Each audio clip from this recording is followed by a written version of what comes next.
Hello all, welcome back to another vlog. ഇന്ന് നമ്മൾ ചെറിയൊരു യാത്രയാണ്, ചെറുതല്ല കുറച്ച് വലിയൊരു യാത്രയാണ്. ഇതെൻ്റെ വൈഫാണ്. ഞങ്ങൾ ഒരുമിച്ച് ആദ്യമായിട്ടാണ് വ്ളോഗിൽ. ഇപ്പം നമ്മളിപ്പോൾ ചെന്നൈയിലാണുള്ളത്. 2 ദിവസം ഞങ്ങളിവിടെ സ്റ്റേ ആയിരുന്നു. ഫുള്ള് കുറച്ച് എക്സ്പ്ലോർ ചെയ്തു. അത് കഴിഞ്ഞ് ഇവിടുന്ന് ഡൽഹിയിലേക്കാണ് ആദ്യം പോകുന്നത്.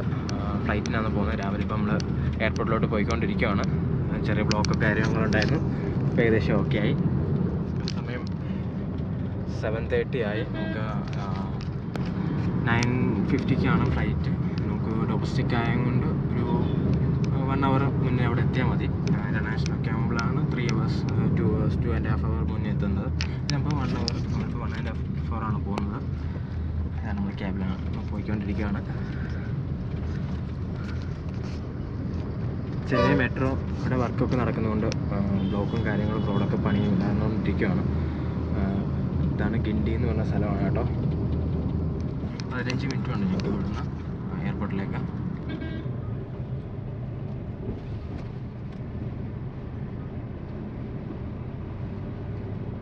Mount Road Saint Thomas Mount ഇവിടേക്ക് അടുത്താണ്. സെൻറ് തോമസ് മൗണ്ട് ഇവിടെ അടുത്താണ്. സെൻറ് തോമസ് മൗണ്ടിൻ്റെ ഒരു വീഡിയോ നമ്മൾ ചെയ്തിട്ടുണ്ട്, ചാനലിൽ കാണും. ഇതാണ് സെൻറ് തോമസ് മൗണ്ട്. ഇവിടെ എല്ലാം മെട്രോയുടെ വർക്ക് നടന്നുകൊണ്ടിരിക്കുകയാണ്. ഫ്യൂച്ചറിൽ ഇവിടെ എല്ലാം മെട്രോ ആണ്. പിന്നെ കുറച്ച് എളുപ്പമായിരിക്കും വരാൻ വേണ്ടി ഇവിടെയൊക്കെ.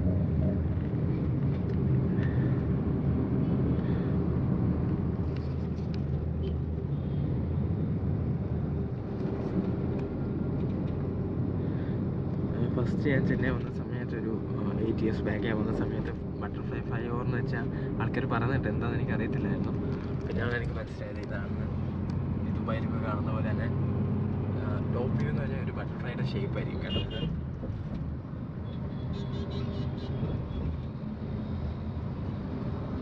ഇപ്പോൾ ട്രാഫിക്കായി വരുന്നേ ഉള്ളൂ. മോർണിംഗ് ഓഫീസ് കോളേജ് ടൈമൊക്കെ ആയി. ട്രാഫിക്കായി വരുന്നേ ഉള്ളൂ. അത് മെട്രോ ആണ് കേട്ടോ. ആ കാണുന്നതെല്ലാം മെട്രോയാണ്.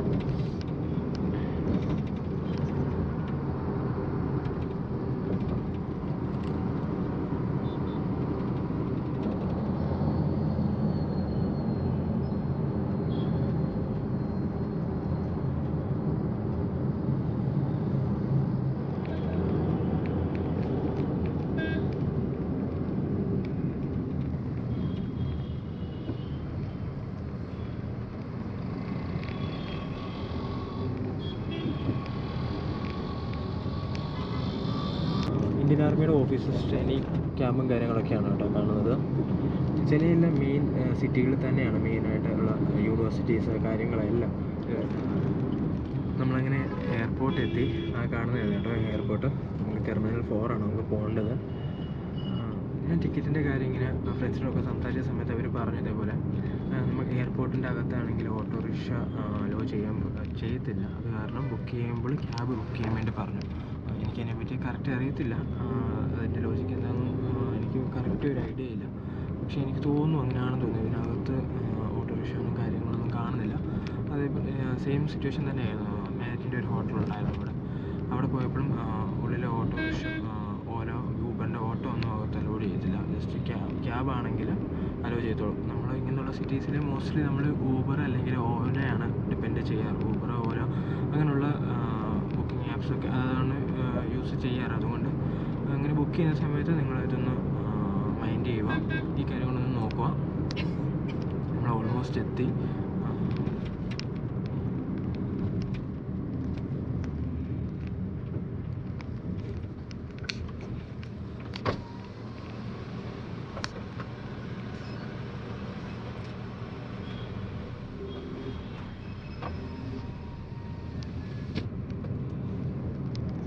കാണുന്നതാണ് കേട്ടോ എയർപോർട്ട്. നമ്മൾ തിരുവനന്തപുരം എയർപോർട്ടിൻ്റെ ഏകദേശം സമയമാണ്.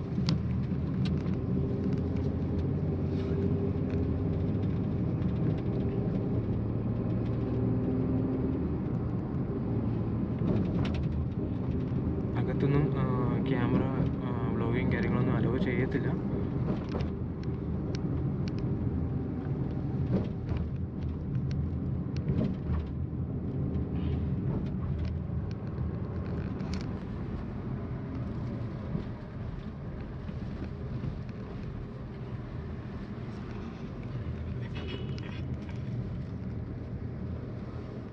നമ്മൾ ലഗേജൊക്കെ സെറ്റ് ചെയ്തു. നമ്മൾ അകത്തോട്ട് കയറുവാണ്. അകത്തോട്ട് ക്യാമറയും കാര്യങ്ങളൊന്നും അലൗഡല്ല. ഹായ്, അങ്ങനെ നമ്മുടെ ബോർഡിംഗ് പാസും കാര്യങ്ങളൊക്കെ കഴിഞ്ഞു, ചെക്കിങ്ങൊക്കെ കഴിഞ്ഞു, ലഗേജും കാര്യങ്ങളെല്ലാം ഓക്കെ ആയിരുന്നു. നമ്മൾ ഫ്ലൈറ്റിന് വേണ്ടി വെയിറ്റ് ചെയ്യുവാണ്. താഴെയാണ് നമ്മുടെ ഫ്ലൈറ്റ് വരുന്നത്. ഇവിടെ നിന്ന് ലാൻഡിങ്ങും ഒക്കെ കാണാം. അതുകൊണ്ട് മേളിൽ ഇരുന്നാണ് ആ കിടക്കുന്നത്. എന്തോ നമ്മുടെ ഫ്ലൈറ്റ് ഗ്രൗണ്ട് സ്റ്റാഫ് കാര്യങ്ങളൊക്കെ ചെയ്യുന്നുണ്ട്. ഞാൻ ടിക്കറ്റ് ബുക്ക് ചെയ്തതെന്ന് വെച്ചാൽ ഡൽഹി വരെയുള്ള ടിക്കറ്റ് ബുക്ക് ചെയ്തതെന്ന് വെച്ച് കഴിഞ്ഞാൽ നമുക്ക് ഗൂഗിളിൽ ഡയറക്റ്റ് ചെക്ക് ചെയ്തിട്ട് ഇപ്പം കൊച്ചി ടു ഡൽഹി, ചെന്നൈ ടു ഡൽഹി ഒക്കെ ഡയറക്റ്റ് ചെയ്തിട്ടും ഓരോ ആപ്പുകൾ വരും. അതുവഴി ഈസി ആയിട്ട് ബുക്ക് ചെയ്യാം. അതേപോലെ തന്നെ മേക്ക് മൈ ട്രിപ്പ്, അങ്ങനെ കുറേ ആപ്പുകളൊക്കെ ഉണ്ട്, ബുക്കിംഗ് ആപ്പ്. അതുവഴി ബുക്ക് ചെയ്യാം. ഞാൻ അത് അങ്ങനെ ഒരു ആപ്പിലാണ് ബുക്ക് ചെയ്തത്. ഈസിയാണ്, തന്നെ ബുക്ക് ചെയ്യാൻ ഈസിയാണ്. അത് വലിയ പാടുള്ള കുഴപ്പമില്ല. പണ്ട് തൊട്ടേ ഞാൻ അങ്ങനെയാണ് ചെയ്യുന്നത്. പിന്നെ ഈ തവണ നമ്മൾ കുറച്ച് നേരത്തെ ടിക്കറ്റ് എടുക്കുകയാണെങ്കിൽ കുറച്ചും കൂടി ഫീസിബിളായിട്ട് റേറ്റിൽ നമുക്ക് കിട്ടും. ഞങ്ങളുടെ ടൈം ഏകദേശം അടുത്ത് വന്നു. അപ്പോൾ ഞങ്ങൾ താപ്പോട്ട് പോവുകയാണ്. എനിക്കൊന്ന് ബസ്സിനാന്ന് തോന്നുന്നു അകത്തോട്ട്, ഫ്ലൈറ്റിൽ അങ്ങോട്ട് പോകുന്നുണ്ടത് ഗേറ്റിൻ്റെ അവിടെ നിന്ന്.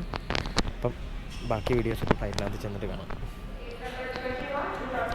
നമ്മൾ ബസ്സിലാണ് ഫ്ലൈറ്റിലേക്ക് പോകുന്നത്. ബസ്സിൽ കയറിയിരുന്നു. മിക്കവാറും ആ കാണുന്ന ഫ്ലൈറ്റാണെന്നാണ് തോന്നുന്നത്, അറിയില്ല.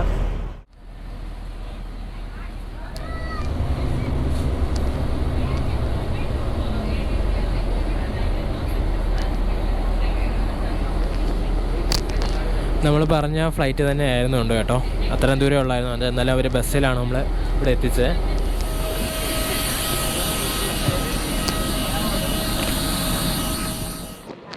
സേഫ്റ്റി ഇൻഡക്ഷനും കാര്യങ്ങളൊക്കെ കഴിഞ്ഞു. നമ്മൾ ഫ്ലൈറ്റ് ടേക്ക് ഓഫിൻ്റെ സമയമായെന്ന് വിളിച്ച് പറഞ്ഞു അവർ.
നമുക്ക് ഫ്ലൈറ്റിലേക്ക് കോംപ്ലിമെൻ്ററി ആയിട്ട് കിട്ടുന്നതാണ് കേട്ടോ. ബ്രേക്ക്ഫാസ്റ്റും കാര്യങ്ങളൊക്കെ അവിടെ ബ്രേക്ക്ഫാസ്റ്റ് സെർവ് ചെയ്ത് തുടങ്ങി. വെജിറ്റേറിയനും ഉണ്ട്, നോൺ വെജും ഉണ്ട്. നമുക്ക് ചോദിക്കും അവൈലബിൾ എന്താണ് അവൈലബിൾ, അത് നമുക്കത് തരും. ഫുഡൊക്കെ കഴിച്ച് പിന്നെ താപ്പോട്ട് നോക്കിക്കൊണ്ടേ നമ്മുടെ വിൻഡോയിൽ എന്തോ സ്ക്രാച്ചസ് കാണാം. ഇതെന്ത് അകത്തല്ല, പുറത്തു നിന്നുള്ള സ്ക്രാച്ചസ് ആണ്.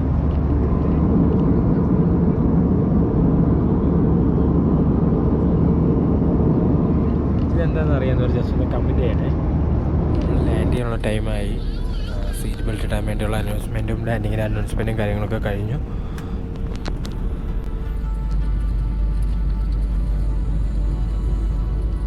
ഡൽഹിയുടെ ടോപ്പ് വ്യൂ ആണ് കേട്ടോ നിങ്ങൾ കാണുന്നത്.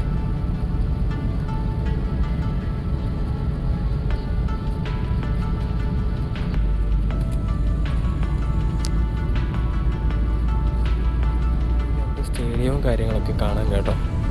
അതുപോലെ